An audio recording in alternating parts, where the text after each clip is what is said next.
Hello, YouTube. Matthew here, just trying to get this thing going. We're going to continue in Exodus and get right into it. First of all, I'd like to say praise God and thank God for, the grace that we have with our kids and the time that we have with our kids. May you realize at the time that with them is the most important, especially if you created a life. If you create a life, and that your life is your responsibility. So, I try to prioritize everything that I can and try to do what I can to make sure that the time that I'm able to have with them is great and nothing below it. All right, well, let's go ahead and start off in Exodus. We're in Exodus chapter 3. All right. Now Moses was keeping the flock of his father-in-law, Jethro, and the priest of Midian. And he led his flock to the west side of the wilderness and came to Horeb, the mountain of God. Hold on one second. And the angel of the Lord appeared to him in a flame of fire out of the midst of a bush. He looked, and behold, the bush was burning, yet it was not consumed. And Moses said, I will turn aside to see this great sight, why the bush is not burned. When the Lord saw that he turned aside to see, God called to him out of the bush, Moses, Moses. And he said, Here I am. Then he said, Do not come near.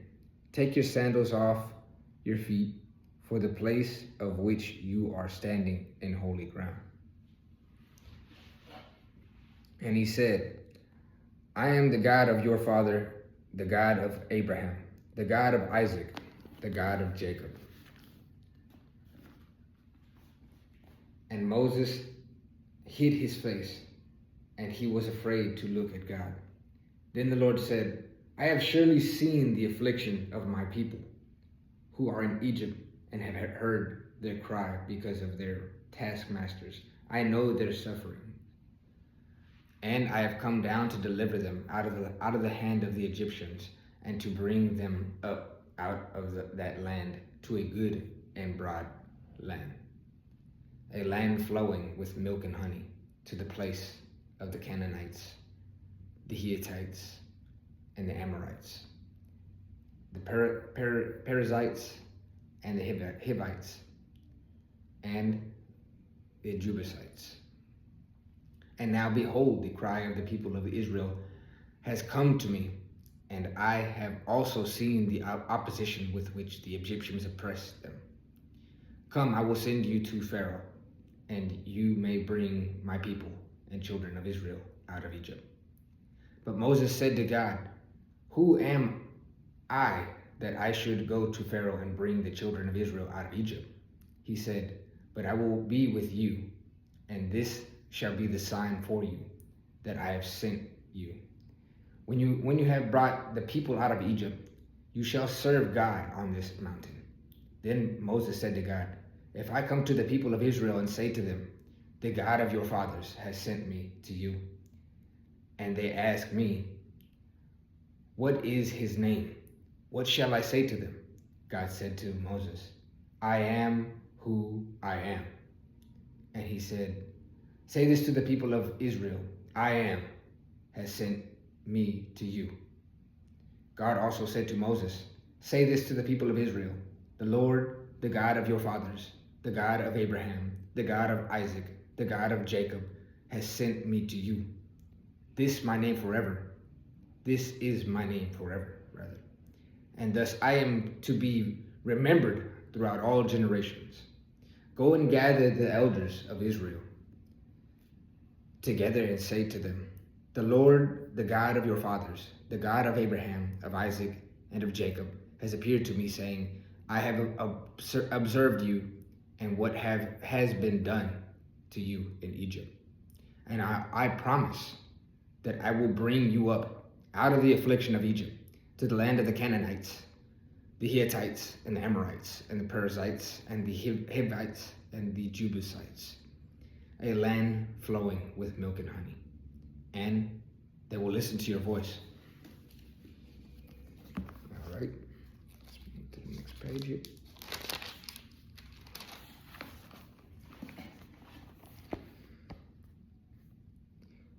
And you and the elders of Israel shall go to the king of Egypt and say to him, the Lord, the God of the Hebrews, has met with us. And now, please let us go. A 3 days journey into the wilderness, that we may sacrifice to the Lord our God.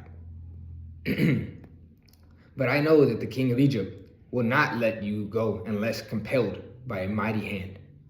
So I will stretch out my hand and strike Egypt with all the wonders and that I will do in it. After that, he will let you go, and I will give this people favor in the sight of the Egyptians.